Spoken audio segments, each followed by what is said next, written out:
السلام علیکم ورحمۃ اللہ وبرکاتہ۔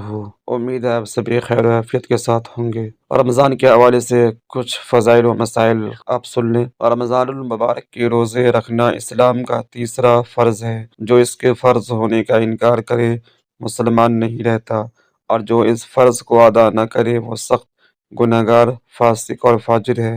روزہ کی نیت کہتے ہیں دل کے قصد و ارادہ کو، زبان سے کچھ کہے یا نہ کہے۔ روزہ کے لیے نیت شرط ہے۔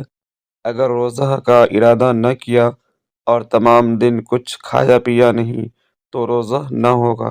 مسئلہ: رمضان کے روزے کی نیت رات سے کر لینا بہتر ہے، اور رات کو نہ کی ہو تو دن کو بھی زوال سے 1.5 گھنٹہ پہلے تک کر سکتا ہے، بشرطے کہ کچھ کھایا پیا نہ ہو۔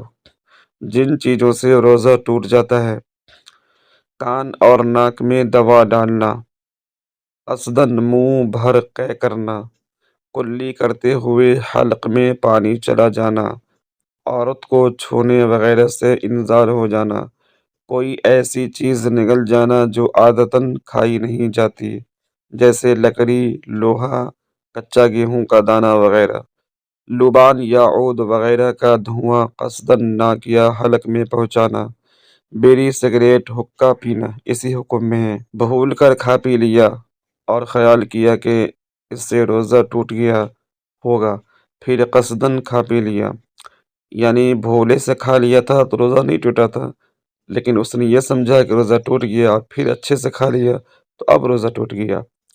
اور رات سمجھ کر صبح صادق کے بعد سحری کھا لی، دن باقی تھا مگر غلطی سے یہ سمجھ کر کہ آفتاب غروب ہو گیا ہے روزہ افطار کر لیا۔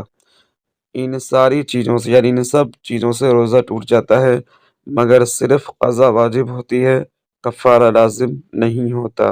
جان بوجھ کر یا بھولے سے بیوی سے صحبت کرنے یا کھانے پینے سے روزہ ٹوٹ جاتا ہے، اور قضا بھی لازم ہوتی ہے اور کفارہ بھی۔ کفارہ یہ ہے کہ ایک غلام آزاد کرے، ورنہ 60 روزے متواتر رکھے، یعنی لگاتار رکھے، بیچ میں ناگا نہ ہو، ورنہ پھر شروع سے 60 روزے پورے کرنے پڑیں گے، اور اگر روزہ کی بھی طاقت نہ ہو تو 60 مسکینوں کو دونوں وقت پیٹ بھر کر کھانا کھلاوے۔ آج کل شرعی غلام یا باندی کہیں نہیں ملتے، اس لیے آخری 2 صورتیں متعین ہیں۔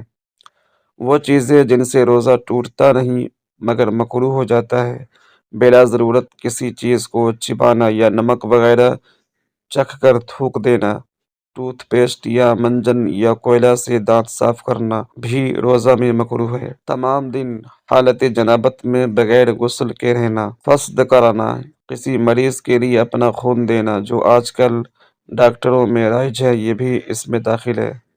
غیبت یعنی کسی کی پیٹھ پیچھے اس کی برائی کرنا، یہ ہر حال میں حرام ہے، اور روزہ میں اس کا گناہ اور بڑھ جاتا ہے۔ روزہ میں لڑنا جھگڑنا، گالی دینا، خواہ انسان کو ہو یا کسی بے جان چیز کو یا جاندار کو، ان سے بھی روزہ مکروہ ہو جاتا ہے۔ وہ چیزیں جن سے روزہ نہیں ٹوٹتا اور مکروہ بھی نہیں ہوتا: مسواک کرنا، سریا، مونچھوں پر تیل لگانا، آنکھوں میں دوا یا سرما لگانا، خوشبو سونگھنا، گرمی اور پیاس کی وجہ سے غسل کرنا، کسی قسم کا انجیکشن یا ٹیکا لگوانا، بھول کر کھانا پینا، حلق میں پانی ڈالنا یا بلا قصد چلا جانا، خود بخود قے آ جانا، سوتے ہوئے احتلام ہو جانا، دانتوں میں سے خون نکلے مگر حلق میں نہ جائے تو روزہ میں خلل نہیں آیا۔ اگر خواب میں یا صحبت سے غسل کی حاجت ہو گئی اور صبح صادق ہونے سے پہلے غسل نہیں کیا اور اسی حالت میں روزہ کی نیت کر لی تو روزہ میں خلل نہیں آیا۔ حضرات، امید ہے اس چھوٹی سی ویڈیو میں کچھ موٹے موٹے رمضان کے جو ضروری مسائل تھے وہ میں نے آپ کے سامنے رکھا۔ اگر پسند آئی تو ہمارے اس ویڈیو کو لائک کر دیں، اور اگر چینل پر پہلی بار آئے ہیں تو ہمارے چینل کو سبسکرائب کر لیں تاکہ آنے والی ویڈیو کا نوٹیفیکیشن آپ کو بر وقت مل سکے۔ پھر کبھی ایک نئی ویڈیو میں آپ سے ملاقات ہوگی، جب تک کے لیے اللہ حافظ۔